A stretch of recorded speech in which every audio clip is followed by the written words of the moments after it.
It is basically impossible to talk about what comes natural to women when it comes to sexual behavior, at least in biological terms, because we are highly social creatures and we're heavily influenced by our cultural environment. Biologically speaking, the women in Saudi Arabia who wear hijabs and are virgins until they marry their husbands are identical to the women in Europe who go out partying to nightclubs every single week and are, having 3 one-night stands every month. So in order to understand this different sexual behavior, we can't look to biology. We need to look to sociology and anthropology for clues as to how these differences arose. Now, while it's obvious to say that women in different cultures display different types of sexual behavior, where this gets really interesting is when you take a woman from one culture and you actually take that same individual woman and you place her in a different culture and then watch to see how her sexual behavior changes. That's what we're going to explore in this video. I'm going to explain why a woman's sexual behavior changes when she's traveling overseas. You've probably noticed that women, when they're traveling, when they're tourists, they become a lot more promiscuous, a lot more sexually adventurous, more prone to sexual risk-taking, and we're going to explore why that is. To help me out, I'm going to be referencing a study called The Phenomenology of Young Women's Sexual Risk-Taking in Tourism. This was largely a qualitative study, which is wonderful because it features actual interviews with the women who were engaging in sexual risk-taking and behaviors overseas that they would never do at home. And we've got some excerpts from those interviews and we're going to get into that later. But let's start by stating something that should be completely obvious if you've been paying any attention to the world around you, which is that women, when they're traveling overseas, are a lot more promiscuous than they are when they're at home. I'm from Australia and I've traveled a lot through Southeast Asia, and it's always crazy to see how the women from North America, Europe, Australia, how excited they are to just get in their bikinis, go down to the beach, get drunk, and then hook up with a bunch of guys. It's like they're suddenly possessed, they're doing things that you would never see them do back in their home country. When I was younger, you would hear guys talk about their travel overseas, and they would always say that it was way easier to hook up with girls when you were traveling than it was back home. Even if it's the exact same girl, like if you're from the same hometown in the West, if you meet her at a local bar, you're not going to have a chance with her, but suddenly you meet her on a beach in Thailand and it's game on. I've known guys who have worked as tour guides for those bus-about tours in Europe, like the Kentucky ones where they travel from city to city in this big bus, and the stories that they tell you are absolutely insane. They're the sort of alpha of the situation. They're pointing out, oh, here's this, and we're going this way now. And all the young tourist girls are just throwing themselves at these guys. It's nuts. It's like they have all of this pent-up sexual energy that as soon as they hop on a plane and land in a foreign country, it just explodes. But why is this? Why do these seemingly normal women who would never engage in casual sex when they're at home do this when they're traveling overseas? Let's hear what the women in the study had to say. Jade said, "I'm not really like that, like hook up with anybody, but that's just part of being a tourist. And since this was my first night out and I was okay with this guy and maybe just this whatever attitude." Isn't that interesting? Despite saying that she's not really like that, she hooked up with a guy on her very first night as a tourist. Jade argued, "At home, this is where your job is, your reputation is, so you don't want to mess that up because this is the society where you have to live. It's not safe to behave the way that I want to behave because it's going to affect my reputation. But overseas, where I'm a stranger and nobody knows me, that's not a problem." Likewise, Vanessa concluded, "Having risky sex on vacation wouldn't be as bad as if you were to do it on an everyday kind of routine. Because in tourism, things get out of hand. It doesn't mean anything. At our age, when you go on vacation, it's expected to do crazy stuff. But if it were to happen like within the normal routine, then I'll be like, okay, there's a problem." There you have an explicit acknowledgement that the rules for what is normal and acceptable changes based on the context. Casual sex would be a problem if I was at home because that would mean that I was a promiscuous person. But because I'm doing that kind of behavior while I'm traveling, different rules apply. Women have to worry about their reputations and gossip that spread out. So in this way, tourism offers us some advantages. Women might just relax because of the fact that they don't have to worry about what someone thinks or says or gossips. The fact that they can come home and don't have to worry about having that stigma attached to them because whatever they did happened in that location only, and it can just be kept there. So there's this consistent theme that when you're traveling overseas, you can sexually explore and engage in behaviors that you can't do at home. Now, some people might be tempted to try and explain this from a purely social point of view, saying that women are victims of a double standard. They're subject to slut shaming, and they live in this toxic patriarchy which wants to restrict female sexual behavior because it's so insecure. If you believe that, then you will absolutely celebrate these women's choices when they go overseas. Like, you go, girl, yeah, get out there and be sexually empowered. You need to get away from all of those hypocrites. There's nothing wrong with a woman having casual sex. And so if being a tourist and going overseas helps you discover that true part of who you are, then that's wonderful. Now, there is some truth to that, obviously. I'm not going to deny that there are lots of women who feel like their personal sexual choices are subject to an unreasonably large amount of social scrutiny. But it's too simplistic to say that women can't be themselves at home, so they need to travel overseas in order to discover their true selves, because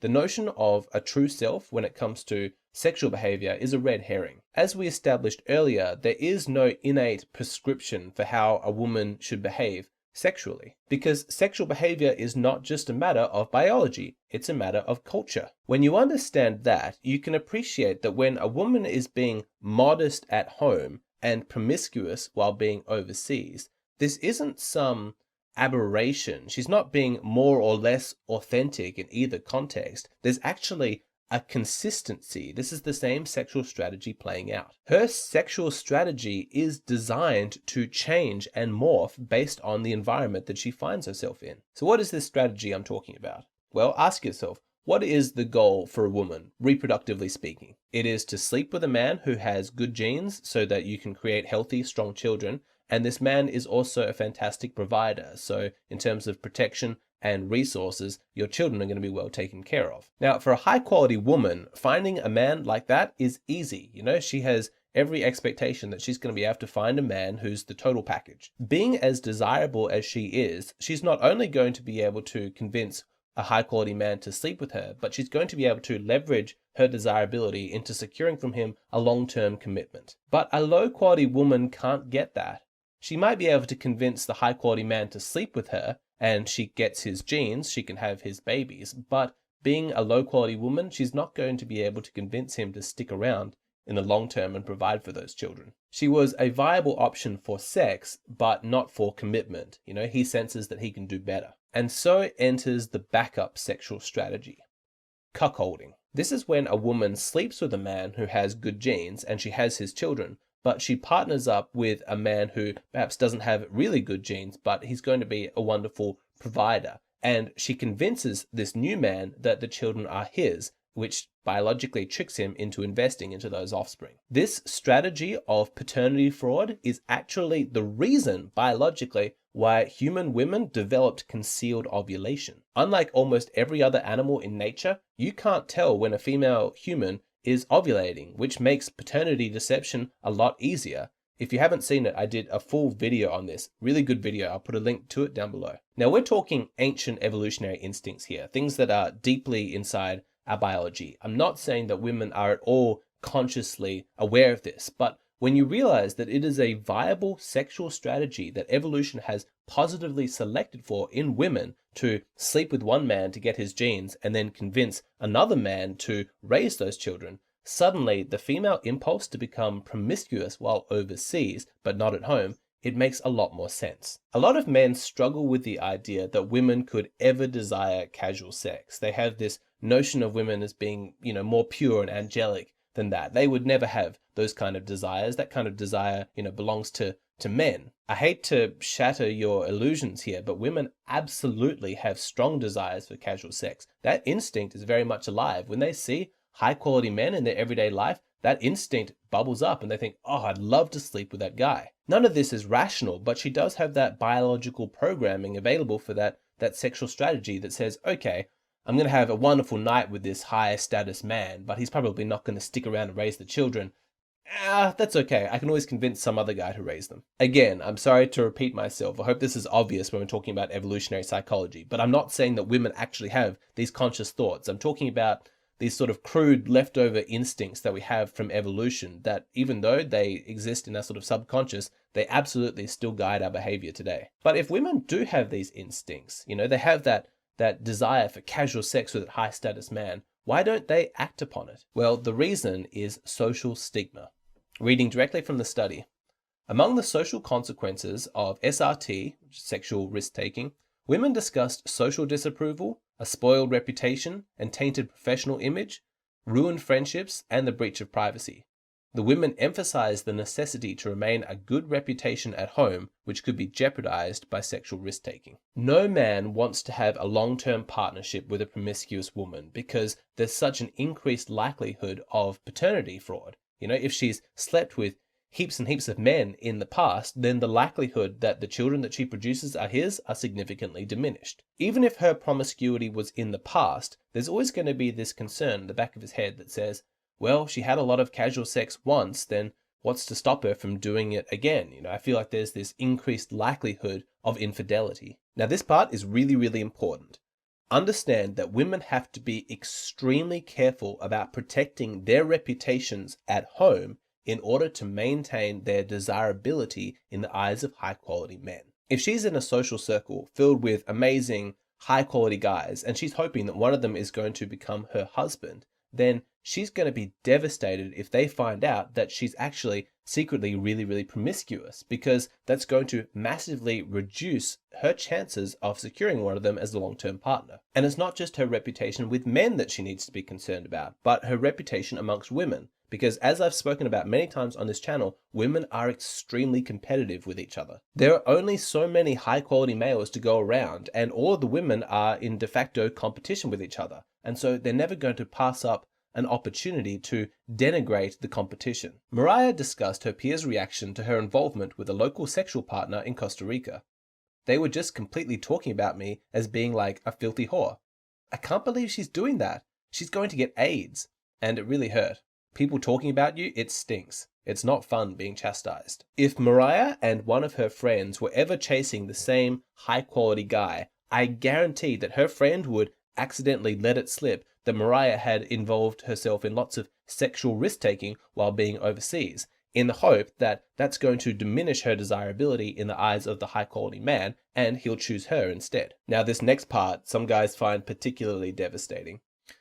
Not only will a woman save her promiscuous behavior for travel overseas and not give any hint that, she could act like that when she's at home, but once she does return to her home country, in order to protect her reputation, expect her to never speak about what she's done. Young guys need to be aware of this. If you're dating a girl who has traveled heaps, she's lived that backpacker lifestyle, and you start dating her, the likelihood that when she's sharing her sexual history with you, that she's going to be completely upfront and honest about everything that she did, that's pretty low. Why would she volunteer information that is going to decrease her desirability in your eyes? She's not going to consciously do harm to herself and her prospects. The rational thing for her to do is to, strategically leave out a few details. That 3-month romance that she had with that guy in that semi-committed relationship, yeah, she might own up to that. But those other guys whose names she doesn't remember because she was so drunk and she forgot to ask them to wear protection, yeah, she might leave them out. So this is what a woman wants when she is promiscuous overseas. It's because she wants to live her life free of the social consequences. It's okay to let loose in another country because nobody would really remember. There would be no ramifications or precautions. So gentlemen, there's a couple of different lessons that we can learn from this. The most surface level being is that if you're interested in casual hookups, then you greatly increase your chances by traveling overseas. But of course, the more important lesson here is to understand that this is a common phenomenon. This isn't some aberration in female behavior. This is part of a wider sexual strategy that many women engage in. If you find yourself dating a woman who has done a lot of traveling, don't settle for a surface level explanation. There is an increased likelihood that she's going to withhold information from you, and so it is worthwhile pursuing that information with a little bit more vigor than usual. Ask some follow-up questions, ask for details, and keep talking about it until you feel confident that you know the whole truth. That's just doing your due diligence. That's just gathering all of the necessary data that you need in order to make an informed decision about whether or not this is a woman that you can spend your life with. I'll put a link to the study in the description box below for anybody who wants to do follow-up reading. When should you try dating women from developing countries? Should you seek closure after a breakup? And what are some rituals for a boy's initiation into manhood that we can recreate in modern society?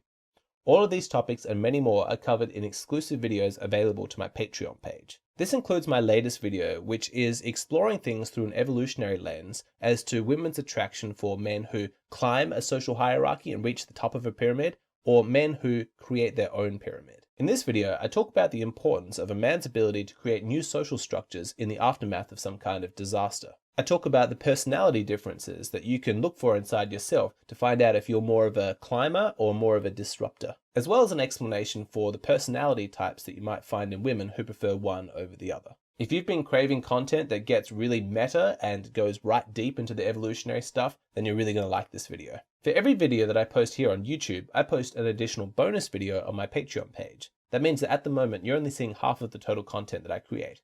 If you would like access to the other half, then please go and sign up on my Patreon. It's just a $5 a month subscription, and you get instant access to a whole bunch of exclusive content. It's a wonderful way to support the channel, and I would love to see you over there.